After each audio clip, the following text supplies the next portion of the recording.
Saudara, profesi dokter adalah manifestasi nilai-nilai kemanusiaan. Mereka tidak hanya mengobati pasien, tetapi juga menyelamatkan nyawa manusia. Namun ironis, belakangan sejumlah oknum dokter spesialis justru melakukan tindakan asusila hingga sebabkan korbannya mengalami trauma psikis.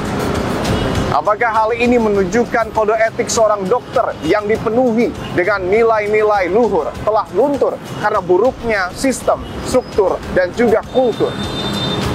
Inilah episode ke-23 Dipo Investigasi. Saya menelusuri, mencari bukti.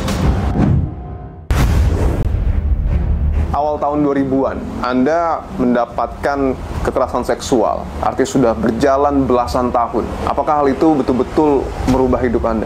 Totally semua merubah hidup saya sih, Mas. Sampai saat ini, rasa trauma itu masih ada? Masih, Mas. Masih. Jadi di 2017 saya pernah operasi, dan pada saat saya datang untuk kontrol luka jahitan saya itu, di situ saya hampir mendapatkan pelecehan seksual dari dokter yang memeriksa saya. Karena kalau kita lihat dari sejumlah tersangka, Pak, yang sudah ditetapkan oleh pihak kepolisian, ini mulai dari calon dokter spesialis, bahkan dokter spesialis pun melakukan tindak asusila. Apakah ini juga dapat menunjukkan, Pak, bahwa pengawasan, baik itu di tingkat rumah sakit, memang masih kurang?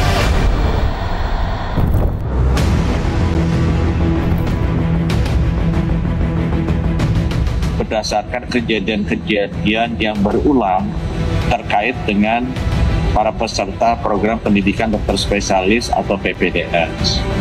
Untuk itu, kami merasa harus ada perbaikan yang serius, sistematis, dan konkret bagi pendidikan program dokter spesialis ini.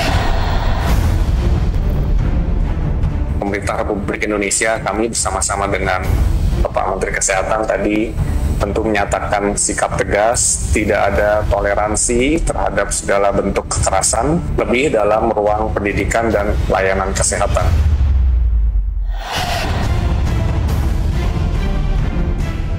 Apa yang kemudian Komnas Perempuan lihat? Apakah memang dalam sistem pendidikan kedokteran kita, ini ada yang salah? Iya, kalau kita lihat ya produknya seperti ini, tentu itu ada masalah di situ ya. Di lingkup Kementerian Kesehatan itu mereka belum memiliki aturan yang secara komprehensif untuk menjalankan kawasan bebas kekerasan dari tindak pidana kekerasan seksual. Ya, oknum-oknum ini memang tanda kutip dia tidak sehat dalam kejiwaannya. Karena bagaimana mungkin seorang dokter ya yang sudah diambil sumpahnya, dia dengan sadar dia melanggar sumpahnya. Dokter itu kan kita pasti sebagai pasien menganggap dokter orang yang lebih paham. Nah, jadi artinya ketika seseorang punya relasi kuasa itu harusnya yang berada di atas, yang lebih berhati-hati saat bertindak. Setelah saya akan menanyakan sejumlah penilaian masyarakat, apakah kepercayaan masyarakat kepada dokter kita tergerus setelah sejumlah rentetan kasus kekerasan seksual yang dilakukan oleh dokter spesialis kita kepada para pasiennya. Ikuti saya, saudara. Ya, menurut saya itu sangat disayangkan ya, Mas. Apalagi kan banyak yang saya dengar saat ini tuh justru bukan hanya pasien yang jadi korban, bahkan juga keluarganya gitu ya. Dan harusnya kan dokter itu menjadi orang yang bisa dipercaya oleh pasien dan juga keluarganya, tapi malah disalahgunakan kepercayaan itu. Ya sangat disayangkan aja sih, Mas. Dan menurut saya untuk pengawasannya juga harus lebih diketatkan gitu, sanksinya harus lebih ditegaskan lagi. Ketika Mbak Nadine ke rumah sakit, Mbak Nadine pernah diperiksa oleh dokter lawan jenis? Tentunya pernah. Pernah timbul rasa ketakutan atau kekhawatiran tidak?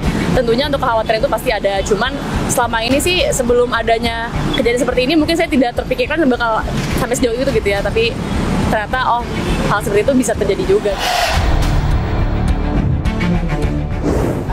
Agak menyedihkan ya, maksudnya kan kalau seorang dokter kan ada kode etik, harusnya juga memperlakukan si pasiennya itu sesuai dengan ranahnya dia gitu, kode etiknya dia harusnya juga melihatnya tidak ada nafsu malah justru ya gitu.